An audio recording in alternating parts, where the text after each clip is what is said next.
this Wednesday, in that we are doing it remotely and at a regular open meeting, which is being run here at central office. Jim and others are in charge of being sure things run smoothly, and I'm sure that they will. I'd just like to get an idea of who is here. Unfortunately, I forgot my list. Let me just go through the different districts. Pownell, Shaftesbury. I can read off who's here for you, Tim, Good. if you want. Yeah, So good. we have Dave Frederickson is here. Good. We have Fran Kinney is here. Jackie Kelly's here. Tori Rich is here. Susan Plassance is here. Good. And then you have the three members present. You have Richard, I'm sure Rich can see. So we have, Okay, we don't have Leon and we don't have Ron Higgins. Right. Is that right? correct. Okay. Is Richard there? Richard is there. All right, very good. And you have Principal Steve Nixon, Principal Oh, Tim yes, Payne. Ed, sorry, thank you. Uh, And Ed Letourneau. Red, where is he today? Ed is here? No, he's not here. I don't So see we him. have three members that are not here. So we have 8 members and we're fine. Okay. Very good. We'll move on then to the regular agenda. Excuse me. Starting off with the superintendent's report. I have a very brief report tonight because we have so much else on the agenda, but I do want to say that, and I know this may come up in other people's reports, but the teacher's contract mediation was reached a conclusion, and they have ratified their contract. We have reached a conclusion with the support staff. We're still waiting to hear if they're ratified. Next Wednesday night is the SU meeting. I'm going to try and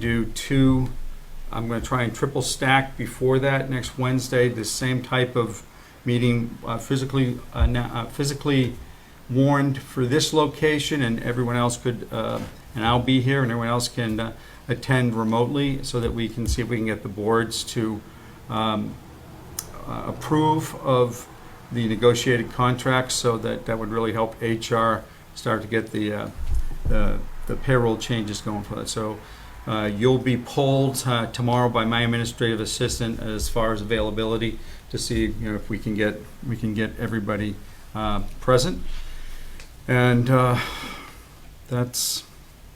Jim, on the contracts, is that information made public, or how is that handled?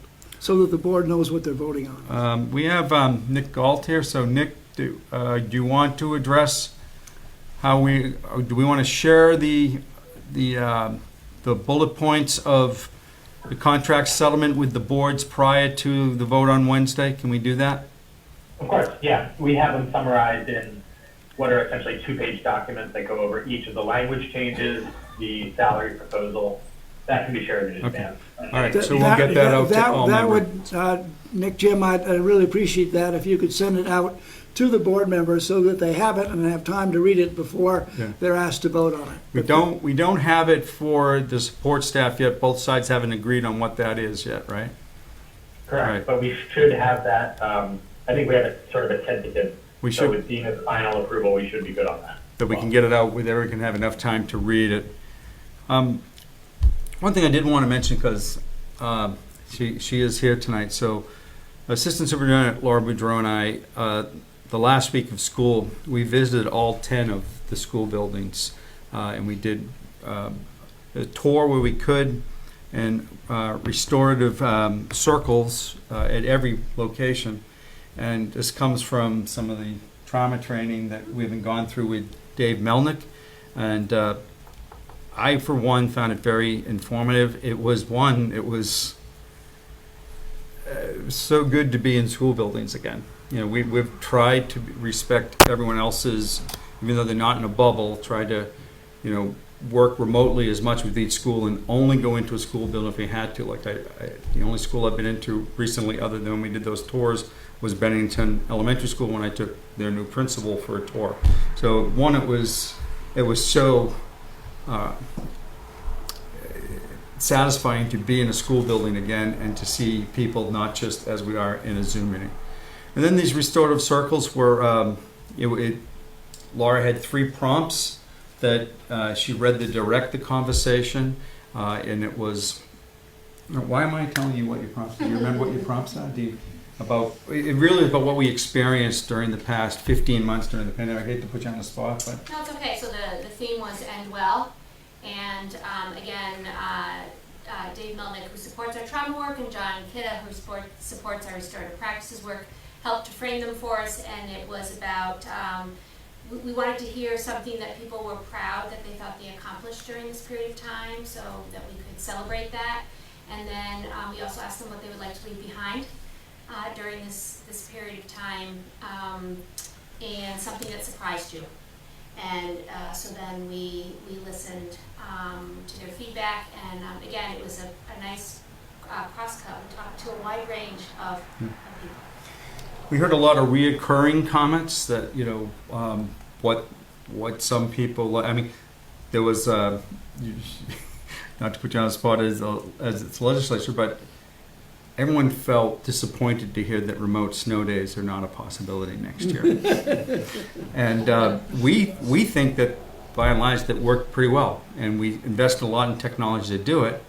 And now to be told from the Secretary of Education, I don't know where the directive comes from or whether he's just passing it down to us, whether it's from the governor or not, that we can't do it. I respectfully ask that they would reconsider that, because by doing that, we avoided that intense heat last week of having students in buildings except for one day. And the education production that you get out of days like that in school buildings that aren't air conditioned, right, Tim Payne? And who puts it in his budget every year and we cut it. That a remote learning day in January is more productive than a 95-degree day on a second-floor classroom at the middle school or at any of our schools. And if I agree with not making it wide open and say, like, yeah, go ahead, you can have remote snow days, because then you might have people doing 20, right? Every time it looks like it's going to snow. But I would think, as a pilot project going forward, that let's agree upon a number. You could do up to 5, and then make us supply data afterwards about what attendance looked like, is there some type of measure that we see what's the percentage of students we were able to reach and all that. So I really hope that the issue is not dead, because I think we've come so far in our remote learning opportunities that it would be a shame not to use them in that way. Okay. Dave. Yeah, so thank you for mentioning it. I hadn't heard that, and it did not come from us. Doesn't mean I wouldn't complain to you, though. I did have a 6th grade student lobby me a couple of weeks ago to get rid of them, so maybe that was... I did meet the student senate at the high school this year, and they wanted me to reconsider remote snow days, because I was taking away one of the greatest joys of school.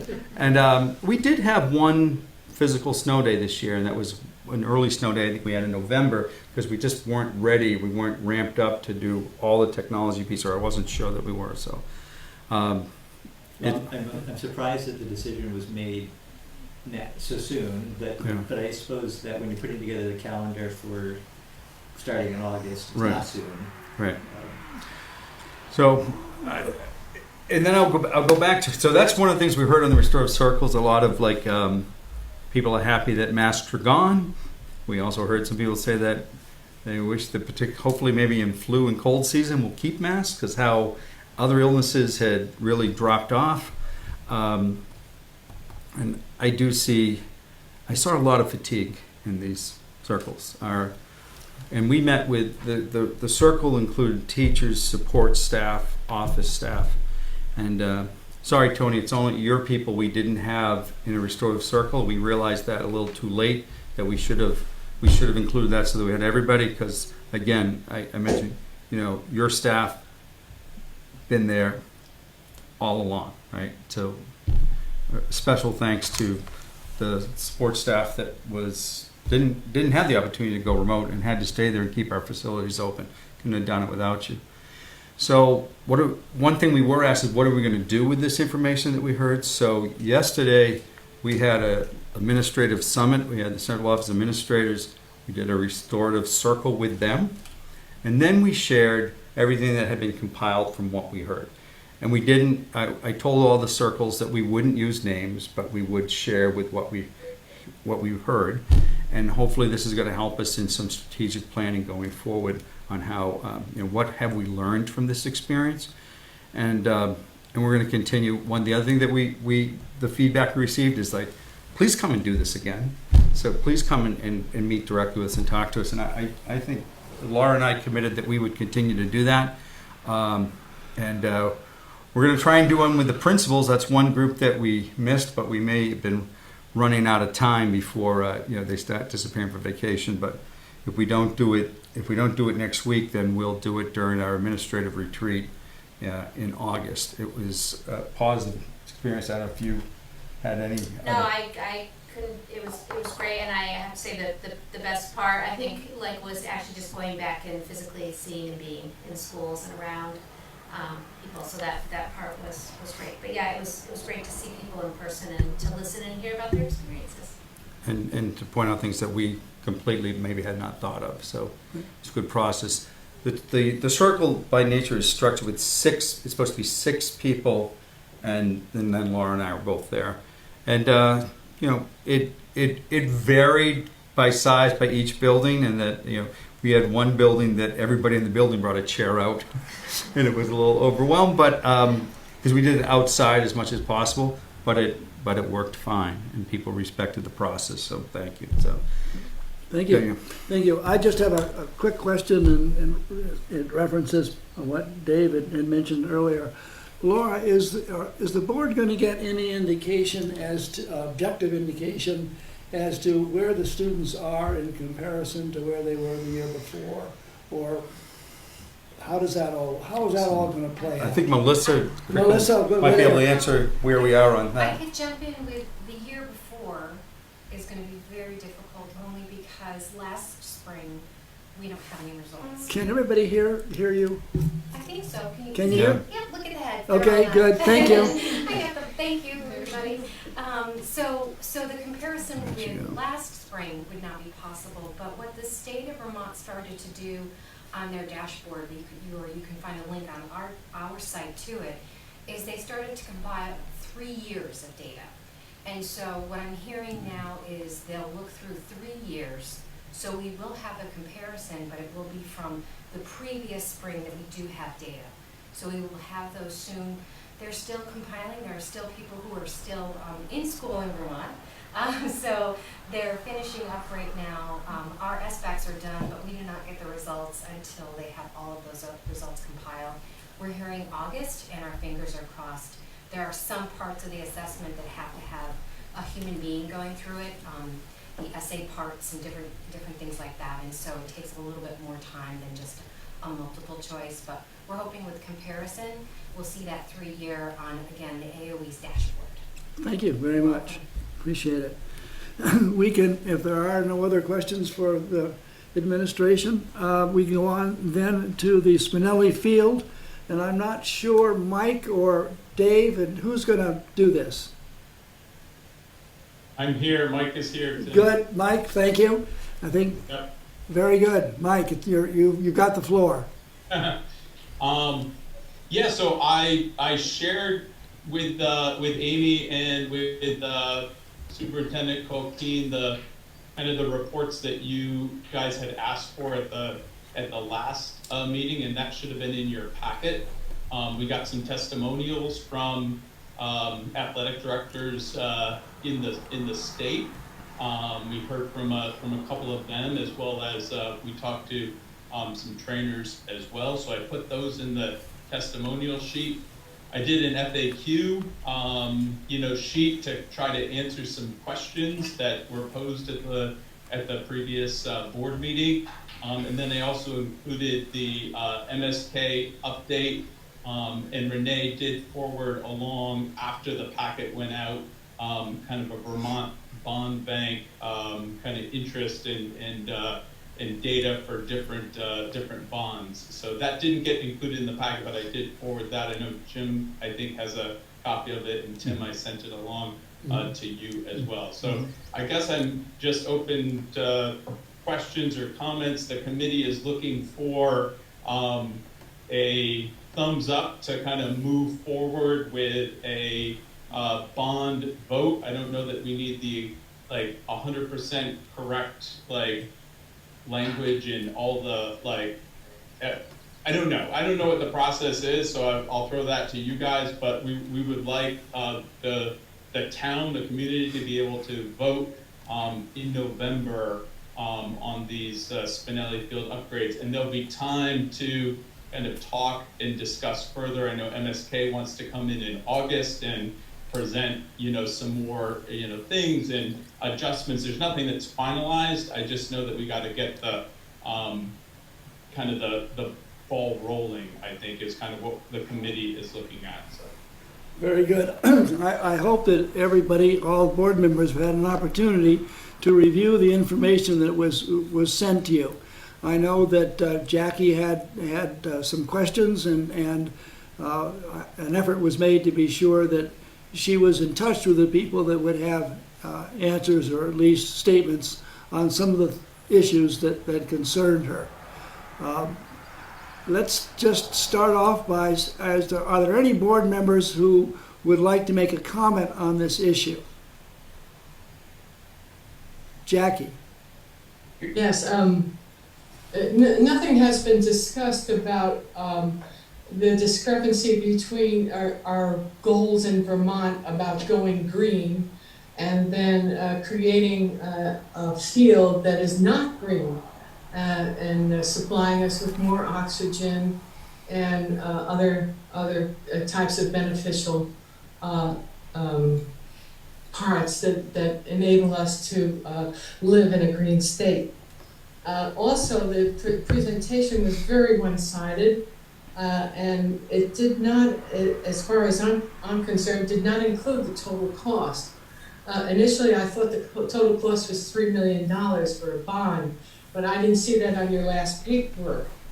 I don't know how we can justify something that is used for a short time with above and beyond other needs of the school system, and then ask taxpayers, to fund this. And I know most taxpayers probably would fund it because it's the school and we want to benefit children. But I can't get over the fact that it's not going to be a green effort, and then it's not recyclable as far as I know. So we'll be just adding to contaminants and other types of things. So I would like to see the cost reduced, and I would also like to see the beneficial things about having a green or a regular turf field, and how it would pertain to this. And I still don't understand why we need plastic, but anyway. Thank you. Is there any member of the committee that would like to speak to this issue? I know that Dave Frederickson has been very much involved with this, and I'd appreciate any comments that you may have, Dave. I know that when I talk to people, everybody I talk to, their comment is, boy, it's about time. Now, I will confess that a lot of the people I talk to have an interest in athletics. But as Jackie said, the community has always supported Mount Anthony, and the budget seemed to pass, and I just think for a variety of reasons, it's the way to go. You can talk all you want about having a nice grass field, but we haven't had a nice grass field in as long as I've been there, and to me this is a great solution, and you can use it a lot of the time, and also physical education can use it.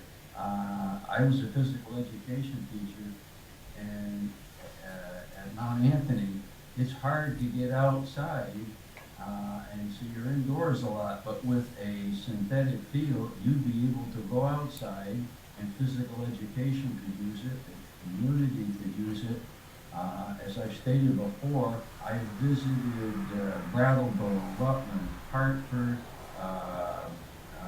Burton, and we are a long ways from them. We need an upgrade. We need a new field, I totally support that, but as I said, I don't know if it has to be plastic. Right. Are there any, excuse me, are there any other members? Susan, I know you were there. Are you still there? I am here, yes, I was there, and, speaking on a lot of different fronts, I think that MAU absolutely needs this, A, for the community, B, the injury reports all indicate that the major injuries from the children are less on turf nowadays than they were, we're talking about abrasions versus broken bones and ligaments. And so then our kids have to wear long sleeves. Oh, well, they'll get over it. It is an important thing, and the longevity of it and the less maintenance of it all makes sense. That's just my. Thank you. Mike, I'd like to do you have a motion that you would like to bring before this I wanted board? to just, can you hear me? Oh, yes, good, Leon. Is that you? That's me. Okay, Yes. good. Are you in Las Vegas? Yeah, it's over 100 degrees out there. All right, Leon, go ahead. I definitely in favor of going to a turf field. I know that everything that we want is not in place, but one of the things that the particular people that put the middle school up, when I attended their school board meeting, when we had an in-person school board meeting, they wanted to make sure we had all the things we need fund-wise and documented so that we won't be going back to the taxpayers for something else later. So we just needed to make sure that everything that we think we need in there and is clear before we move forward. And I see, we have some questions and somebody else has some questions, so we want to make sure we resolve those, but we could make a motion. A motion can be done to approve this, but to resolve certain issues, there are concerns that may be left out there before we finalize the amount going to the voters when the time comes. That seems to make sense. Mike, what's your thinking on that? Yeah, so Leon, good point. We did get the update from MSK engineers, right. And they kind of grew the figure a little based on like kind of the current dynamic. The building process is still, more than a year away. But because of like current, costs, and everybody knows like construction costs are through the roof right now, they're thinking that that'll come down. So I believe like the estimate that MSK has put together, which is in your paperwork, I included that in the packet, which was the new cost, are probably higher than what they're gonna end up for. So Leon, I totally agree that you don't wanna then all of a sudden be below where you need to be. But I do think in this situation, because of the current costs, that things are probably gonna creep down over the next year and a half, then kind of continue to rise. So there is that the figures are there. I did not generate the figures. The figures came from the engineers. So that's on the third, kind of informational packet that I gave you. And it includes, a new, bathrooms and shed, the track, the lights, and then all the inner workings of the track, like, for the long jump and the high jump, and all that stuff has to be incorporated in. We want to do it all at one time. It doesn't make any sense to piecemeal it, together and do the whole project, the whole complex. So the field is just, it's like a third or, less than less than half of the aspect. I think it's about a third of the cost, and then everything else is kind of included as well. And one last comment was the fact that Vermont is talking about green, just like Jackie's talking about. And there's no reason why, and it looked like every project that we come up with, we're trying to plant trees or some kind of shrubs to make it more Vermont-y. And so if you did that, you got another person that you got to support the train to put the check into place, because more people want to see green scenery around things whenever possible.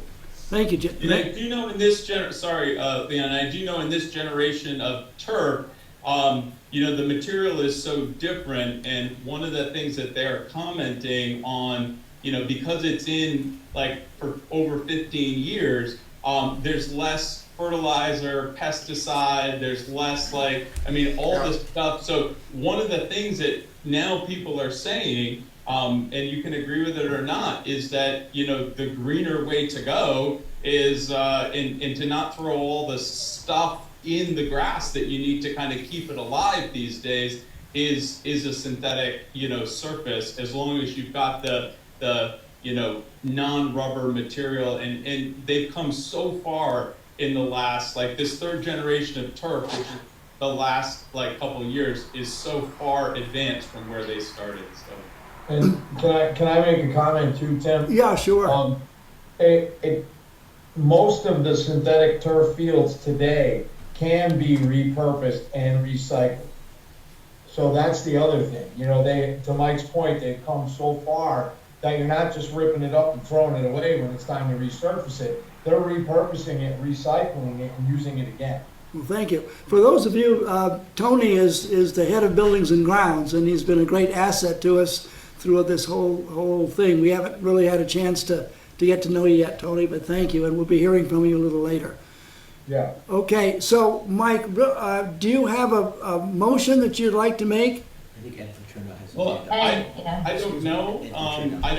Renee, can you chime in maybe and help me with the financial aspect of things? I don't know how these motions work. So.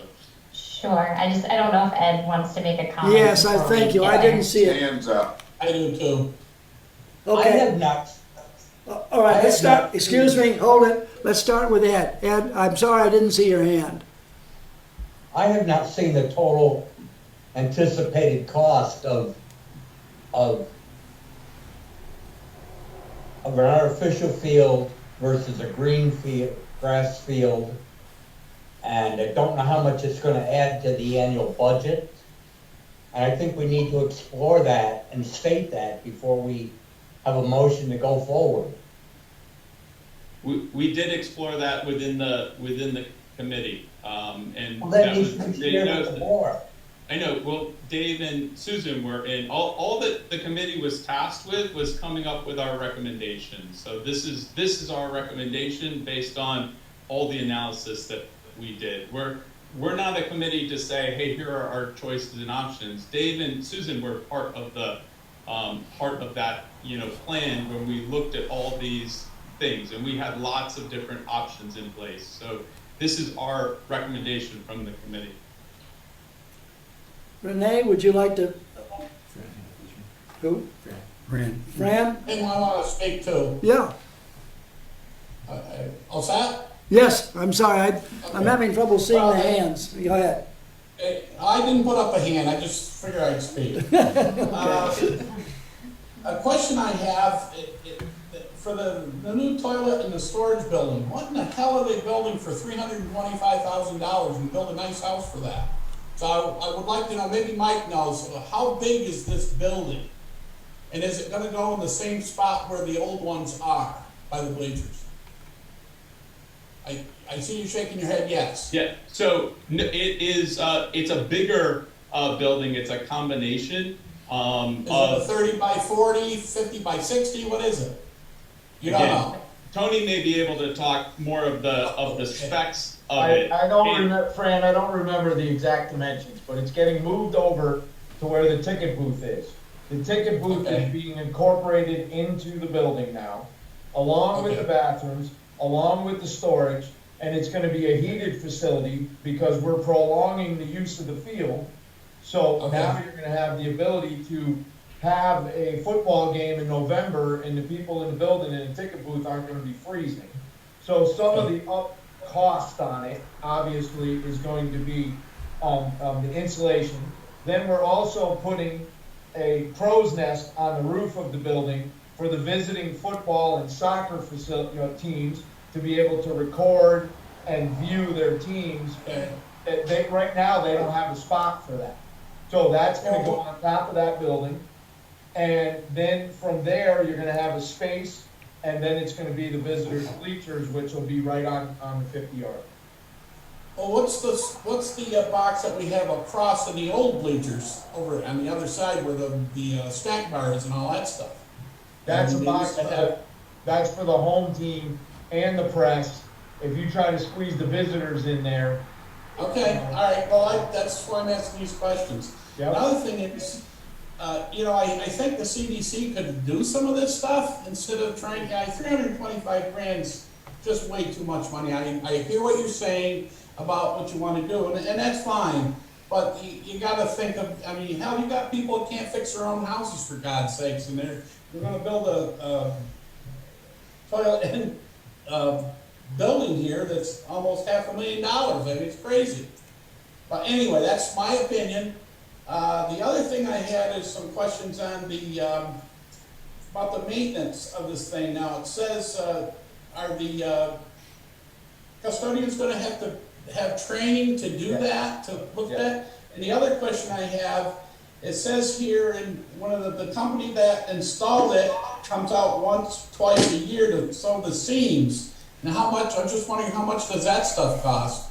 Because obviously the custodians won't be doing that. No, and the company that installs it will do the training for the custodians to show them what they need to do and how they need to do on the maintenance. Okay, so they're not going to do it. This is going to be a yearly thing with those people.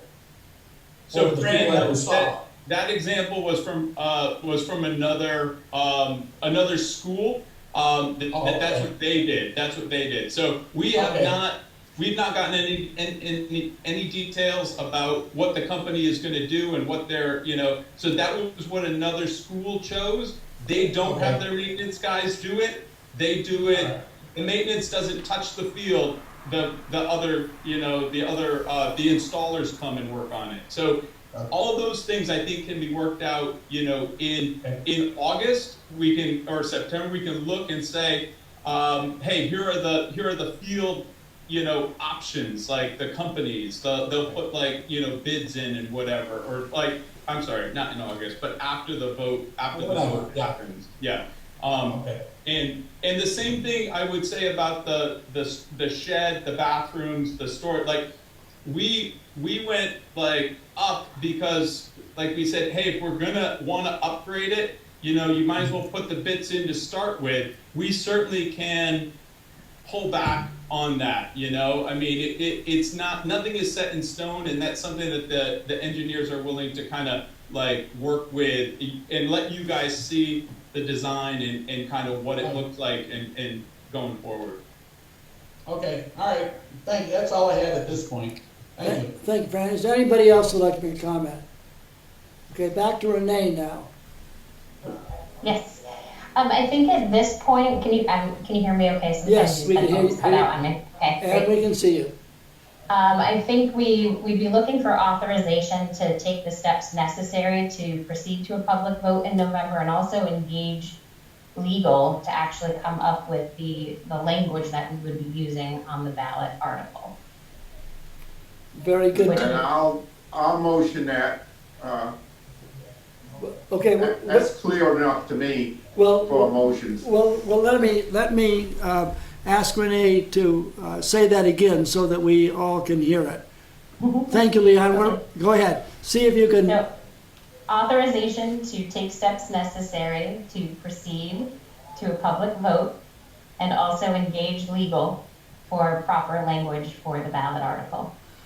And that motion would not guarantee that it would go. This is just to put things into the works. Is that correct? To allow us to proceed, yes, Okay. with the process, and then we'll actually have to bring the ballot article back to you because you'll actually have to take action on warning the vote in November. Right, and we'll have a lot more information at that time. Okay, does anybody have any questions on that? Okay, we have a motion from, that has been proposed, the language is proposed. Second, has her hands up. So somebody needs a second. Wait, let's just do this in order. We have a motion now, and we need a second, and then we can go into discussion. I second. We have a second. Any discussion on the motion? Jackie's got a hand up. Jackie, is that you? Yeah, thank you. Yes? Go ahead. So I still don't know the total amount that we're gonna be asking for. Basically, with the figures that we have is the first figure they have, but the motion really is to work on getting all the details more exact as we go through. By the time the motion is written, Jackie, it should have the figure in it, and then that warning has to be brought back to the board, and you would have the number then, and there'd be a vote on whether you're gonna move forward to warn it. Right. The number, I don't have it here in front of me, Mike. What is the latest number that you did send it to me, and I Yep. So MSK came with, I think, a total of, just around 3.5 million was what MSK, and that was in the 2-page document I sent. It was the third, or it was a 3-page document. It was the third page of it. It was on the bottom of the third page. But so that's what we have right now. But Jackie, as Jim has said, this motion would just put in the process of formalizing it, and that article, before it goes to the voters, would have to come back to the board for approval. Are there any other questions on this? Question? Yes, Dave. Well, not a question, I guess, but just a comment to second what Ed said earlier. I think it would be helpful to see some sort of a side-by-side cost comparison between the concept that's been laid out here and some alternative, and understanding that not all of this is a turf field. There is half the money essentially, or a little bit less maybe, is for a turf field. Third. Okay, well, so I guess we we need some clarity on that, but also just an understanding if we don't have a turf field, there are still ongoing maintenance costs associated with the athletic field, and be helpful to see some sort of comparison with that. Thank you. It would be helpful to see the annual expected cost of all this too. You're buying into a 15-year project that might turn out to be 12 years, and I think we need to know what the total cost is going to be per year, as best as it can be estimated. I'm sure we can get those figures for you, Ed. Tim, Tim? Yes. Okay, the paper that I have that was in my packet, it has that $3,565,080, and down below it is the life cycle cost, the 20-year. Total estimated construction and lifestyle costs is $5,520,580.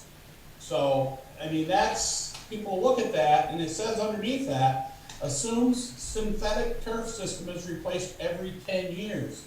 Annual maintenance costs estimated $15,000 a year for synthetic, $25,000 a year for natural turfs.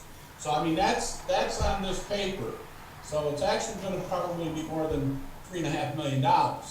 And I think that's what we have to do. We have to separate what actual cost is going to be. And I realize we're not there yet, but the paper I have is everything's $5,520,580. So we got to do a little bit more homework there, I guess. But That was I think that was a 20-year or something projection, wasn't it, Fran?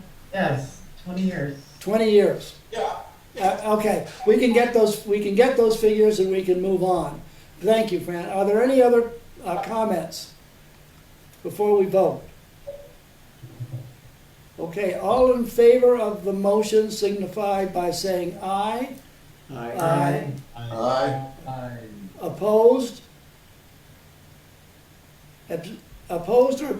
You have Ed and Ed, Jackie right with their We hands have raised. Ed and Jackie. Abstentions? Here. Tori is Tory, okay. It passes. Very good. Okay, we can move on. Thank you all very much. We go on to the Education Committee. Okay. All right, thank you, Tim. So we had an education committee meeting right before this meeting at 5 o'clock. We had 2 items on the agenda to discuss language offerings at MAU. We discussed how decisions are made about which languages we offer and are able to offer at the middle school and high school, partly in response to some concern about the loss of French that was being offered at the high school. We heard from a member of the public about the consideration of bringing back French. We heard from curriculum director Melissa Senecal about how these courses address world culture standards, and from Principal Nixon and Principal Payne about how decisions have been made about what to offer and what the student demand is like and what our staff is able to teach and how that shapes the courses that are offered. The high school will be hiring another language teacher to accommodate the increased demand for Spanish, and is requiring that the candidates will speak 2 languages so that we can have a backup and could potentially offer another language. And then we also heard from Dave Durfee about the issue of pupil weighting. There was a study that was done by UVM in 2019, and it's going to affect our taxes locally, and should, I'm trying to use your wording here, should allow us to be able to spend more money in our budget without raising the tax rate. So that's potentially a very positive thing, and we had a short discussion about that. Very good. Are there any questions that anybody have of the Education Committee? If not, then we can move on. Public comments. Are there any public comments? Jim, how does that show up? Not seeing any members of the public. Well, there are members of the public, Right. but I'm not seeing anyone raising a hand or making themselves known. Very good. Thank you. If there are no public comments, we'll move on then to finance. We have the treasurer's report. Is this going to be Gail or is this going to be you? Gail is here. Oh, good. Gail. I'm here. Thank you. I didn't see you. I just wanted to, we started the year with 4.1 million. Interest for the year was 15,343, which is awful, but the interest rates are 0.10% right now. So I looked back in 2010, and in that year we had interest of 167,000. So you could see the difference in terms of what we're earning right now. So if you follow down the report, we've got 102,000 of reimbursed expenses, rental and business use of 253,000, tuition payments 120,000, and then other payments, dividends, grants, that sort of thing, 224,000. You can see the state of Vermont payments broken down there, 12.6 million, and then the taxes collected from all the districts total 12.2 million. Payroll warrants, 11.5 million, SVSU assessments, 5.4 million, and 4.1 million for vendors. And then the bank fees, 1,178, and that's our fraud protection and positive pay. So we have the cash balance at the end of May is 8.6 million. So. Well, thank you very much, Gail, and this is goodbye, I guess, and It is, and I'm most grateful to the board, and I just want to say thank you, shout out to central office, because they've been wonderful to work with, and I'm... How many years, Gail? We've got it in that, how many? 14 years for this, but I've been treasurer of something since 1997, so I'm ready to retire. Well, thank you ever so much. And, Congratulations. Thank you. Congratulations. It's been a pleasure working with you and, Oh, it's been a pleasure working with you. okay, thank you ever so much. Thank you, You're Gail. welcome. We need I think we need action on this to accept the treasurer's report. Do we have a motion? I'll move it. Fran, do you have a second? Second it. Any discussion? All in favor? Signify by saying aye. Aye. Opposed? Abstentions? Very good. Banking resolution to transfer the newly elected treasurer taking effective July 1st. That, as most of you know, is Dave Durfee, who will be leaving his position on the board as of the last day of June and will be assuming his position as treasurer on the first day of July. Renee, is there anything that we should do about this, or was it just move on as it does? Actually, we need to have the board adopt the resolution, but I would suggest that the motion be made to waive the reading of the resolution, and then authorize the chair to sign. So essentially what this document is doing is adding David and his assistant as signers to all of the accounts, replacing Gail and her assistant, and then also authorizing David to be able to make changes to the accounts as necessary. So if we had a change in signer, say on an activity account, David would be able to do that without actually having to come back to the board for the board to take action again. Very good. Do we need two motions here, one to waive the reading and then one to vote on it? I think you can roll it all together. Okay. Do we have a And then motion? authorize the chair to sign. Yeah. All right. Do we have a motion then to waive the reading and accept the document? What's the title of it? It's a omnibus resolution. The omnibus resolution. Fran, did you just move it? Yes. Do we have a second? Second it. Leon seconds it. Any discussion? All in favor signify by saying aye. Aye. Opposed or abstentions? Abstain. Yeah, abstain. We have one abstention. Do you want to be noted that you abstained? Yes. Yes. Yeah, Yep. yeah. That was, for Richard, that was Dave Durfee that abstained. Very good. We move on then to the tractor bid award. Tony, are you going to do that? Sure, I Go can do that. All right, go ahead.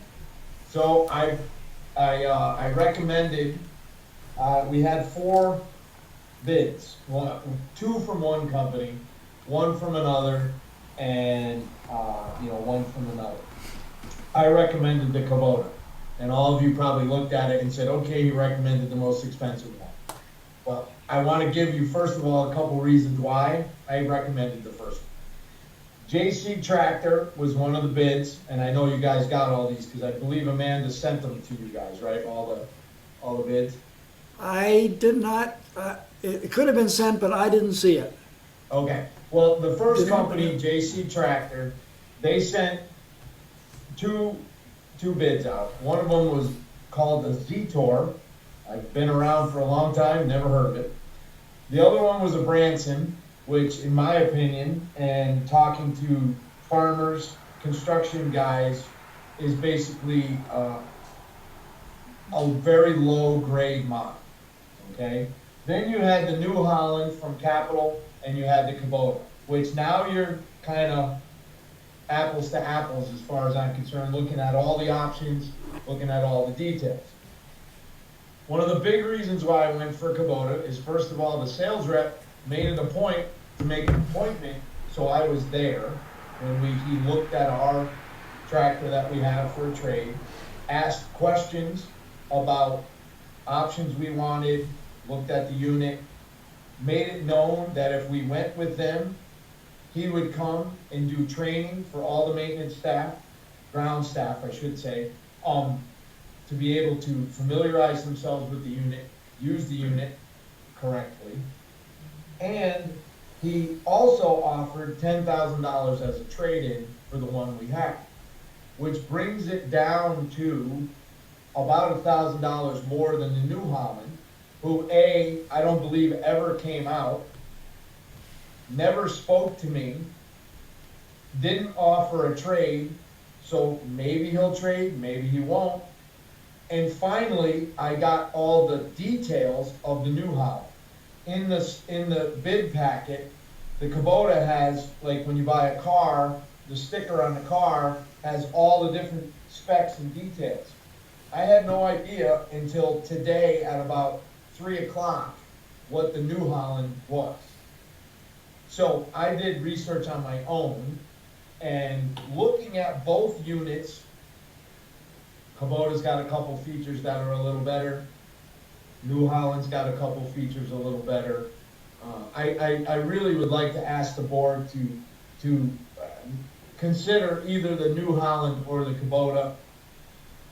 My thoughts on the Kubota is the sales rep has been, first of all, that's Salem Farm and Tractor, not that far up the road. The service, I've been to their facility, actually looked at the tractor, saw the facility. I don't think service will be an issue whatsoever if any of you have ever been there. It's like an airport hangar there, for God's sake. So, I mean, you know, I just talking to construction people, talking to farmers, durability, longer lasting, bulletproof, service. You can't beat a Kubota. Okay, thank you, Tony. What tractor is it and how much is it? It is the Kubota L5460, and with trade, it's $51,572.16, which is for 48-month finance payment will be $1,203.67 per month. Very good. Which ends up being it's $14,444 annually, and we had budgeted $17,250 starting next year for 4 years of financing. Very good. Do we have a motion then to accept Tony's recommendation for the Kubota tractor L? What was it again? It's the L5460 HSTC. We have a motion. A motion. Do we have a motion? Fran, was that you? Leon. Yes. Leon. Leon, okay, Leon, do we have a second? I'll second it. We have Fran seconding it. Any discussion? I'd like to ask Tony, what attachments do we have from our other tractors that might fit on that Kubota? It won't. If any.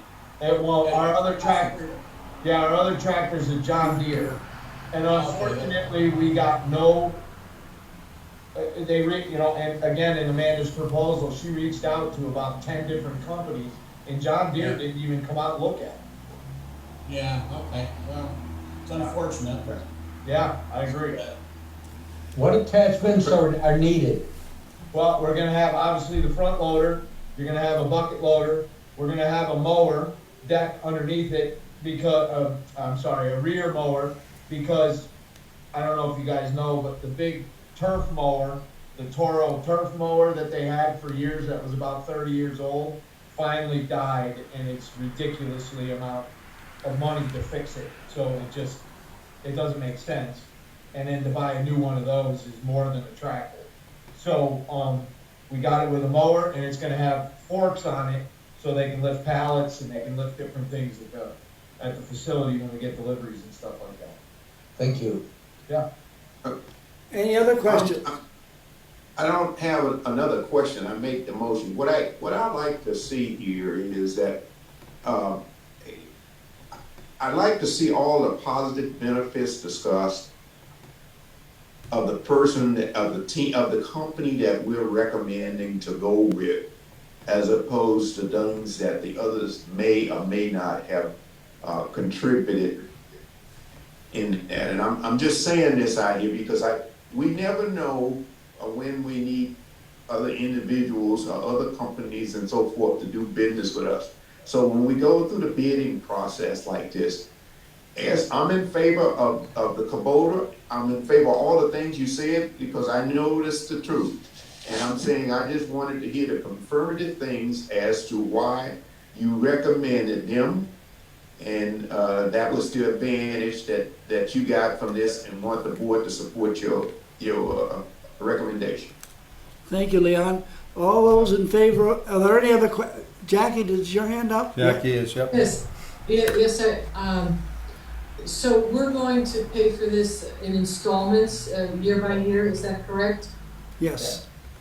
So, my question then is, why don't we, purchase this through the reserve funds? That I don't know, that's a Renee question. We certainly could. We only have $150,000 in that reserve fund right now, so it's going to take a third of it if you wanted to purchase it outright. We did build it into the FY22 budget. It's not going to be as expensive, so it's actually going to give you a little bit of some breakage to be able to possibly use, for just maintenance and repairs on the building or, grounds needs. So it was less of a hit. For sure, because when we put the whole $66,000 in during budget season, you guys didn't want that, so we looked at a financing option instead. When we drew the And budget, how much does the financing cost? It'll be $14,444 annually, and we have in the FY22 budget $17,250 based on what we were estimating. So we have more in next year's budget than what it's actually going to cost us. And even Well, depending, I don't know when we're going to get the machine either. I guess I asked the question incorrectly.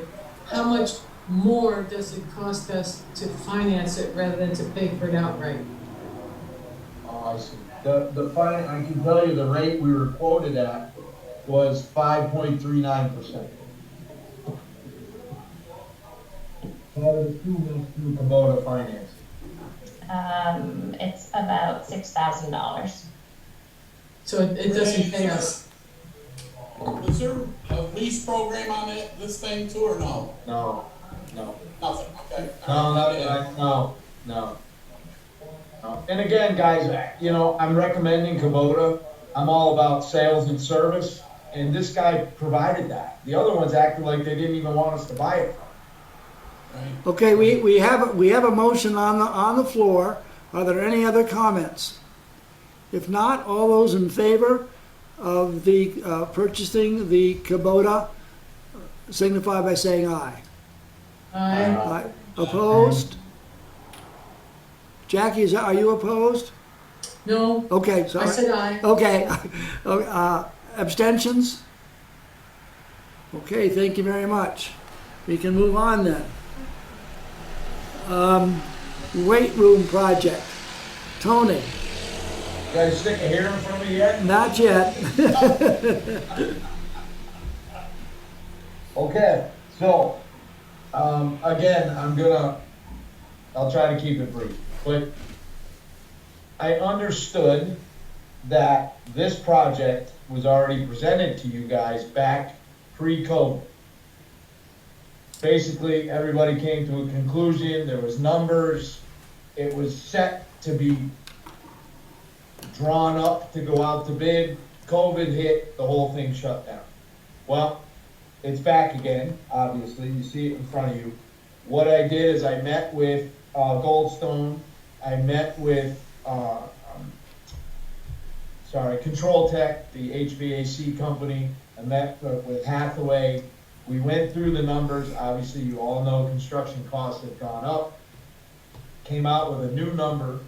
Really nothing has changed in the original proposal of what's going to be done, except for the fact that we're going to do HVAC in that room, because as I've been there for a little over a year now, I realize, and any of you that have ever been in that weight room, the moisture issue that's in that room is horrible. We literally can fill a dehumidifier in pretty much a day if it needs to be empty, every day. So the HVAC system, bringing the comfort level obviously up to where it needs to be, is also going to help, not solve, but help the moisture issue, that if someone forgets about a dehumidifier and doesn't turn it on and no one's in there for a week, you got mold from it. It's just the way it is because of where it's built down into the ground like that. It's also providing handicap accessibility with the lift. so that, you know, anybody can use this weight room. Any of you that have ever been in there, I guess I'll be blunt, it's pretty disgusting in that room.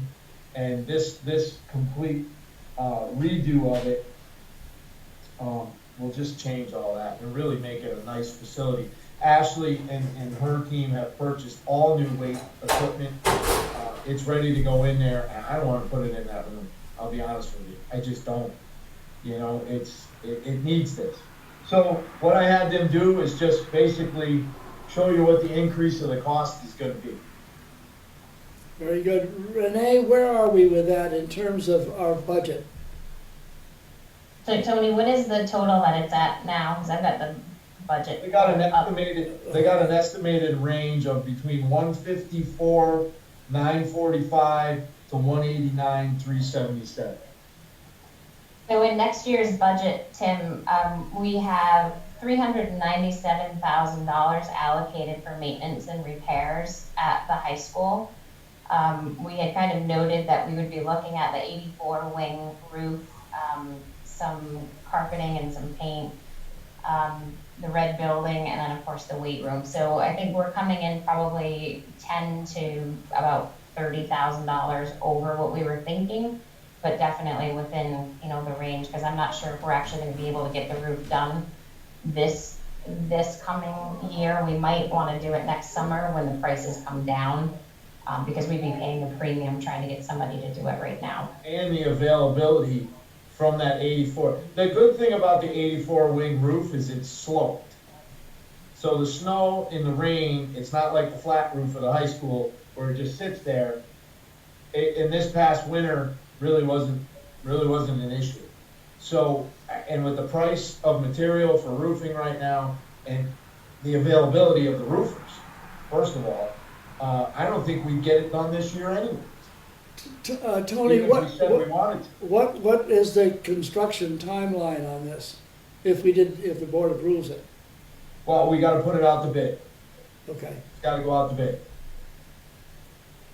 So this is basically what I'm asking is, can we put it out, can we draw up the wording and have it put out to bid?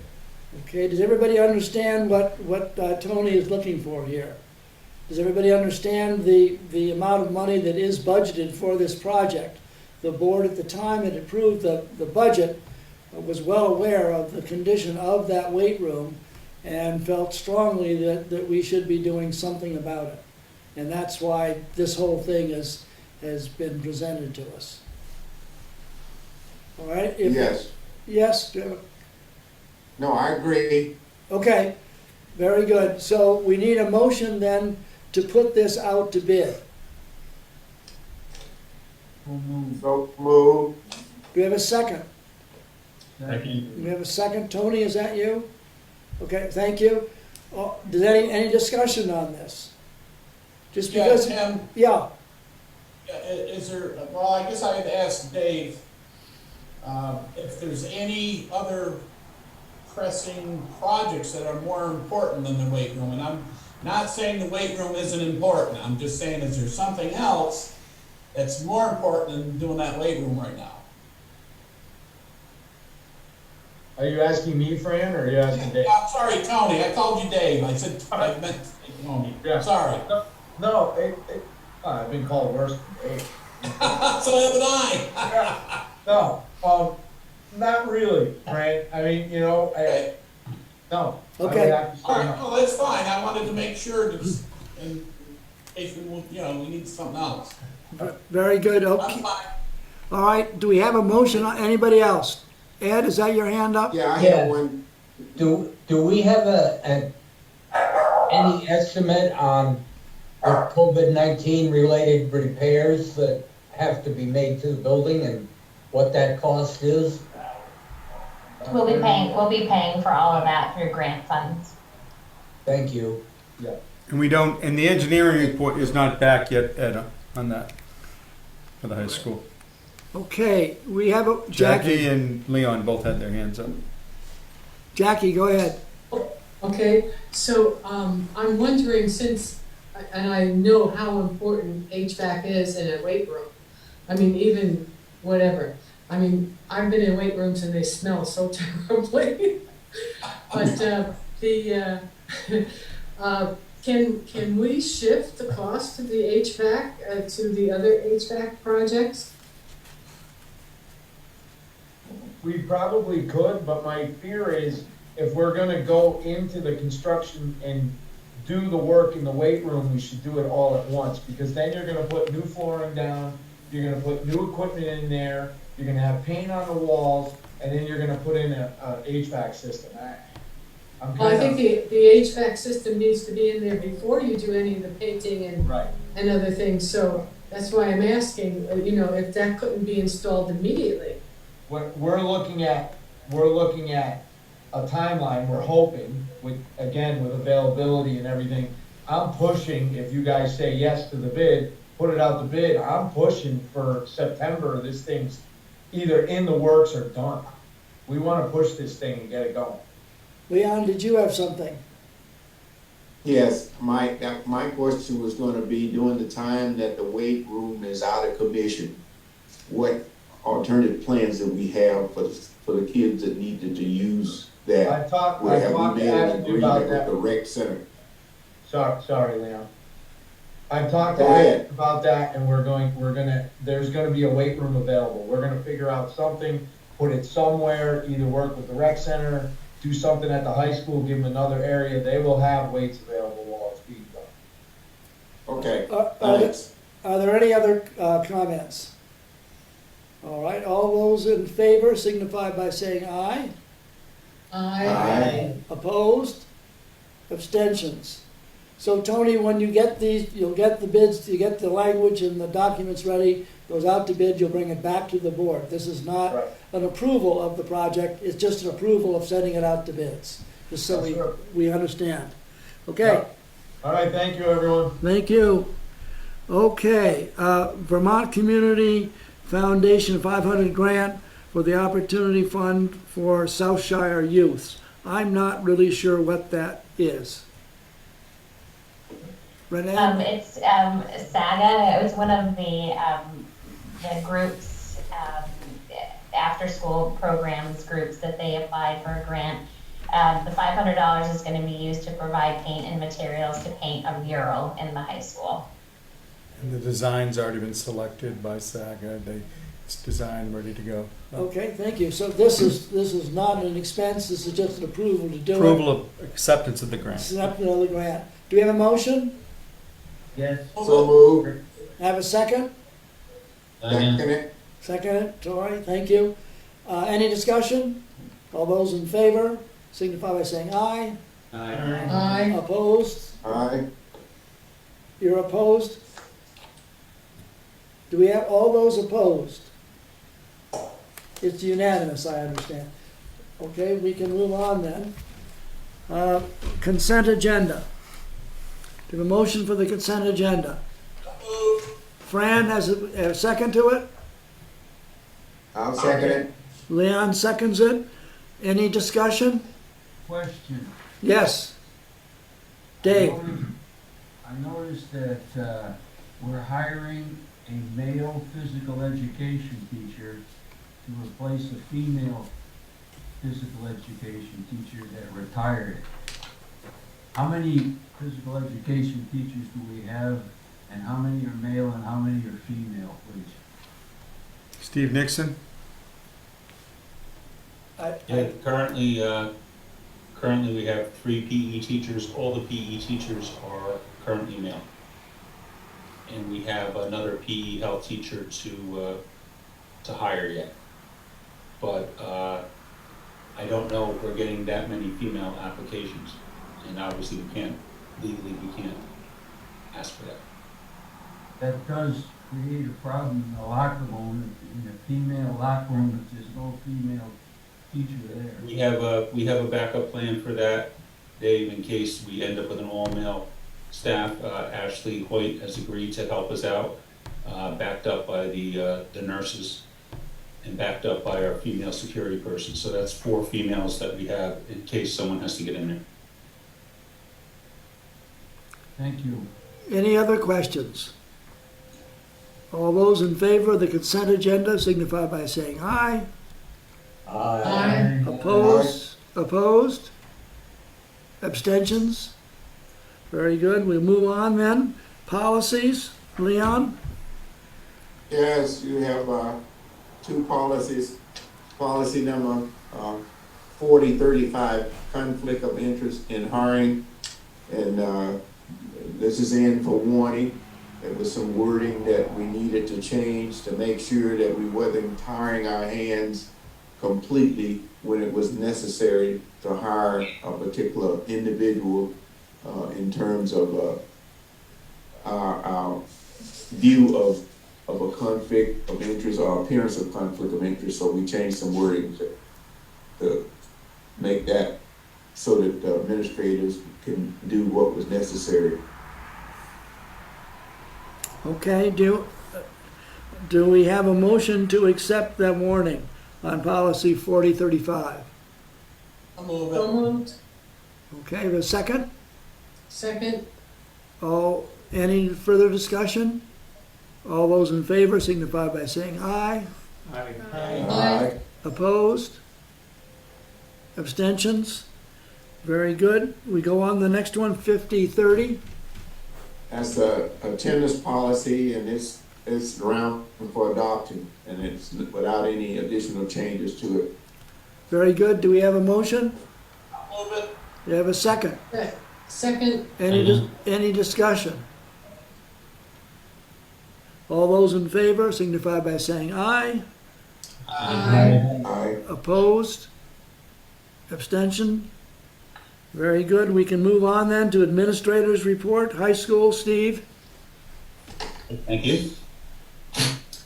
As you all know, last Friday was our graduation, and it was as close to normal as we could possibly make it under the conditions. We had lovely weather for it. Everything went fairly smoothly, and I think everyone was pleased with the outcome, and it was great to have the kids and parents all together to experience that live, technically for the first time in a while. There's a lot of things that go into it. There was an awful lot of work with the restrictions that were put in this year. As you know, in the past, we just opened the gates. Anyone who wanted to come would come. This year, we had specified seating in specified areas. We had to print tickets, we had to deliver tickets, we had to number tickets, we had to collect tickets, and then we had to provide wristbands for all those entering the field. So there was an awful lot of work put into it, so there's a lot of people to thank. I'd like to thank Spencer and Lynn Sweet for the great job they did with the sound and the music throughout the ceremony. Tony and his maintenance staff, I think they set a world record for chair movement. There was more chairs moved back and forth from that football field in that last week than I think I've ever seen. And they did a great job, and the guys were in good spirits, and at least Tony may have heard it, but I haven't heard anybody complain about what they had to do. But it was a great group of guys and gals doing a lot of hard work. The secretaries were phenomenal. They give up their time, they work all day to get those tickets out, to deliver those tickets, to answer phones, answer questions for parents, and they were there in the evening, they were taking tickets, they were helping students get in line, they were checking attendance. The guidance counselors gave it their time to come back and to make sure, this was the first year, believe it or not, that the students were actually arranged alphabetically. Historically, I've been told it's always been done at Mount Anthony that the students just line up where they want. But because with contact tracing, we had to know where everyone was sitting, and so that took a little extra work too. So we wanted to thank them for doing that. We want to thank the nurse, Shannon Tatro, who was driving the gator back and forth to make sure all handicapped people got onto the field. And we'd also like to thank Ashley Walker for coming over several times. And one of several meetings we had to pull this off to make sure that we were towing the line COVID-wise. Katie West for doing a great job of basically being our middle person there between us and the press.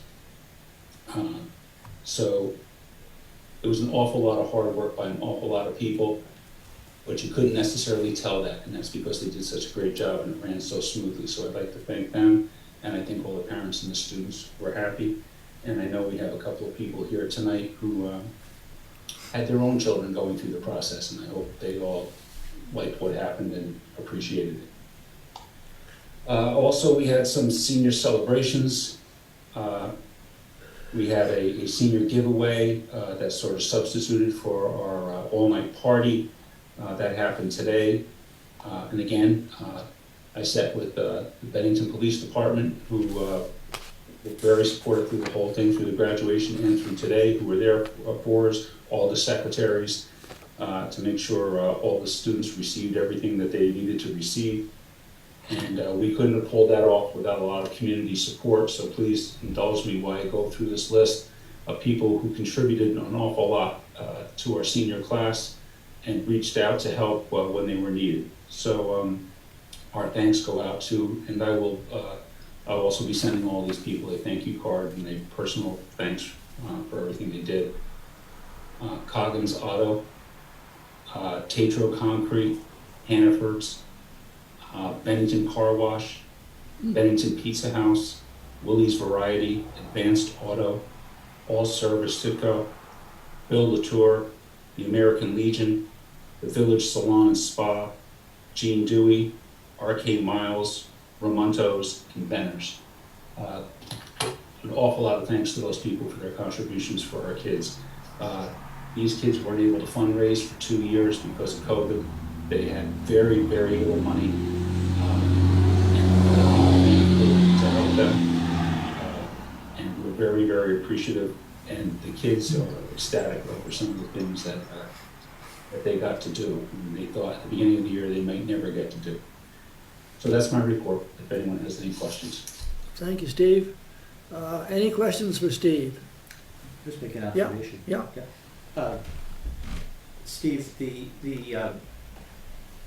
I just wanted to mention that maybe it was prior to the ceremony starting, you recognized the retiring staff members, which I thought was a very nice touch and something that I don't remember having happened at graduation before. Maybe it has, but might be the start of a new tradition.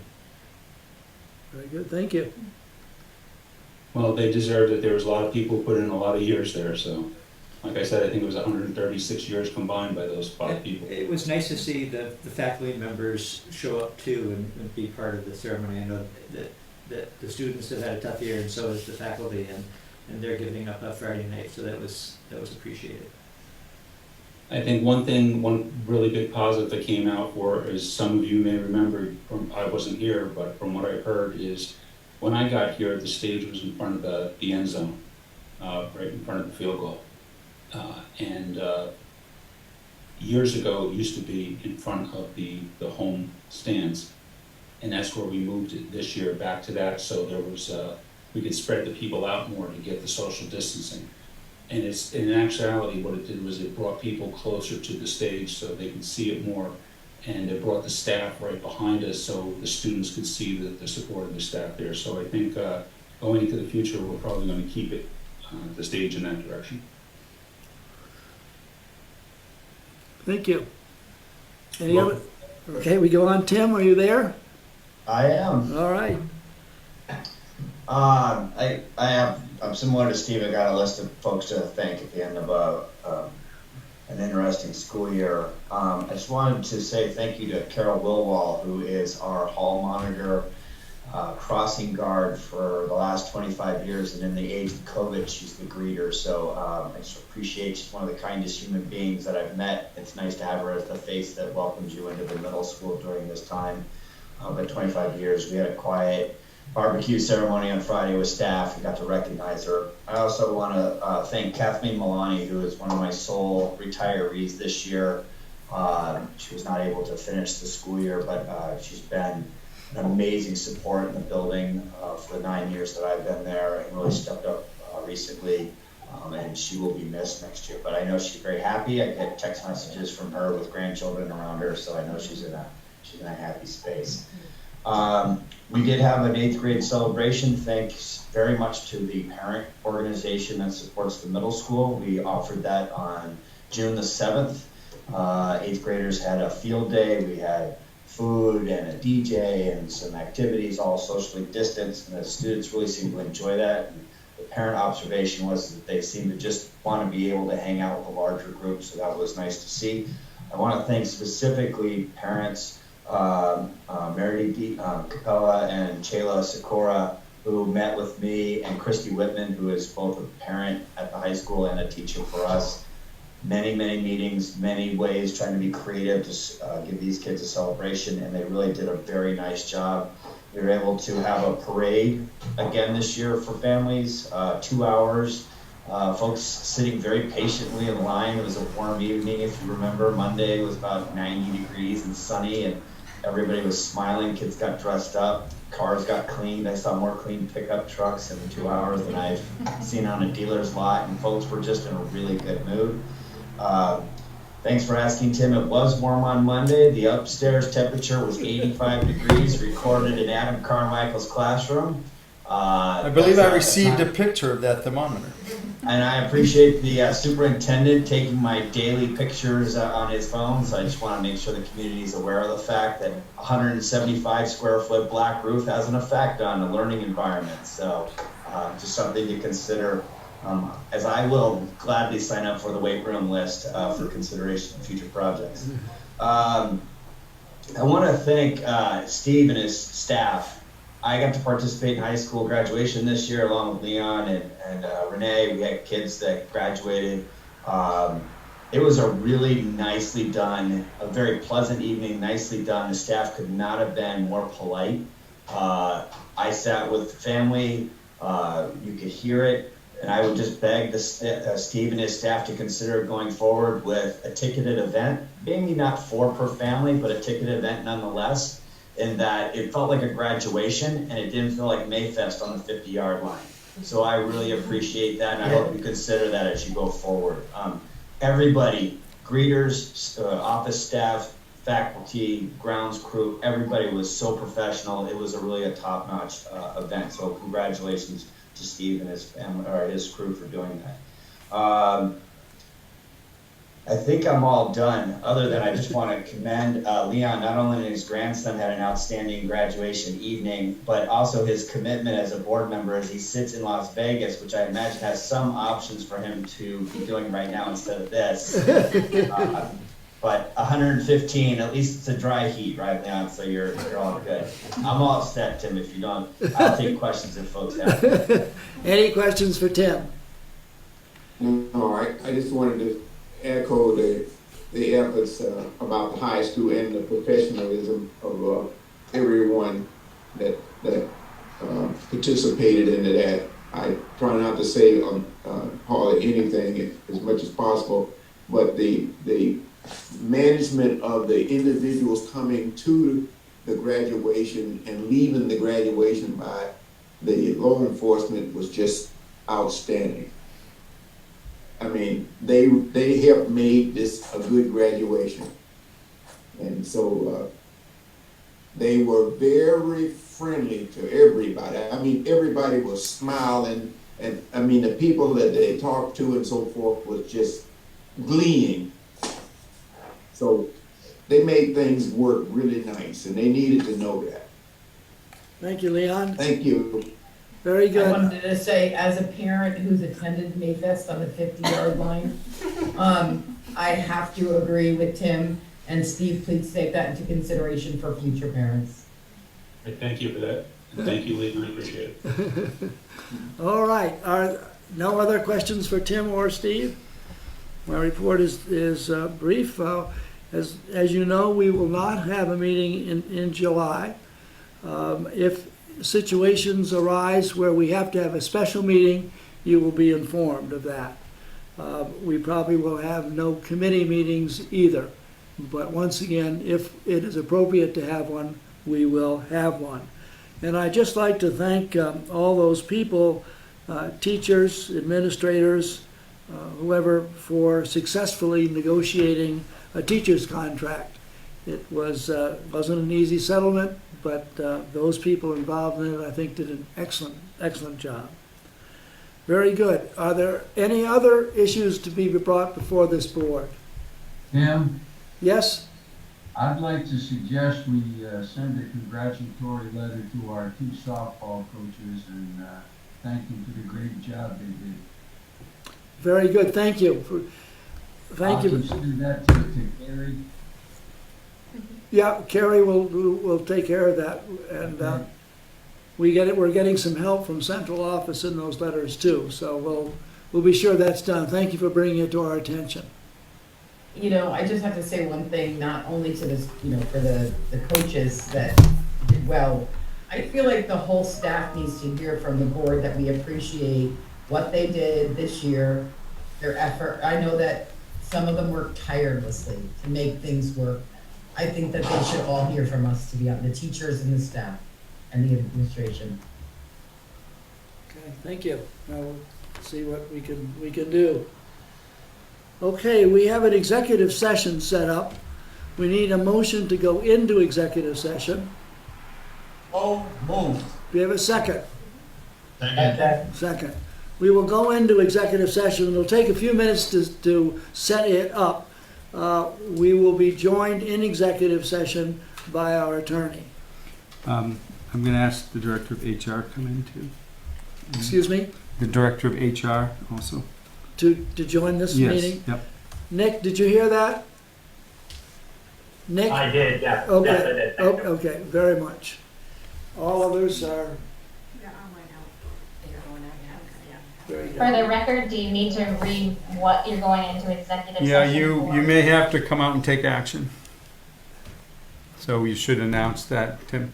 Okay, this is VSA 313A3, the appointment or employment, evaluation of a public officer or employee, provided that the public body shall make a final decision to hire or appoint a public officer or employee in an open meeting, and shall explain the reason for its final decision during the open meeting.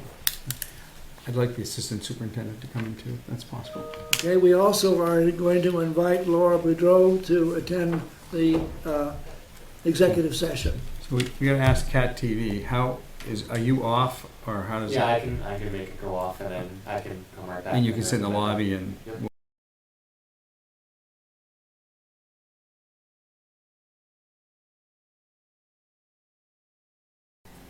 Yes, I move to direct the superintendent to deliver the correspondence as discussed in executive session.